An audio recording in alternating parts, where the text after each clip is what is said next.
তো হ্যালো বন্ধুরা, আজকে তোমাদেরকে একটা সারপ্রাইজ দেবো। তো চলো কি সারপ্রাইজ সেটা তোমাদেরকে অবশ্যই দেখাবো।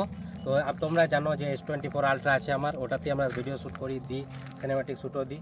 তো আজকে সেই রকমই একটা মোবাইল কিনতে যাবো আর তোমাদেরকে সারপ্রাইজ দেবো। তো চলো দেখি কি মোবাইল সেটা। তো বন্ধুরা, তার জন্য আমি আর মানস এখন চলে এলাম হরিপুরের বানল টেলিকমে, আর সেখানেই তোমাদের জন্য রয়েছে একটা স্পেশাল সারপ্রাইজ।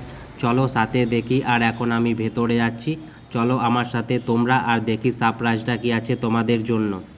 তো বন্ধুরা, সারপ্রাইজটা হলো আইফোন 17 আমি কিনতে এসেছিলাম। আইফোন 17 নিতে এলাম, কিন্তু পেলাম না। ব্যাড লাক, কি করবো। নেক্সট বার নিশ্চয়ই পাবো। দাদা বলে দিচ্ছি, দাদাকে আমি বলে দিচ্ছি যে 2 দিনের মধ্যে আসবে। চলো নেকা কি করবো, যদি না পেলে আর কিছু করার নেই। চলো। ব্যাড লাক ভাই, চল। তো বন্ধুরা, এবার আমরা বেরিয়ে গেলাম, কি করবো পেলাম না যখন। তো চলো বাড়ি দিকে যাই, এখানে আমার মিনি ব্লগ শেষ। আগে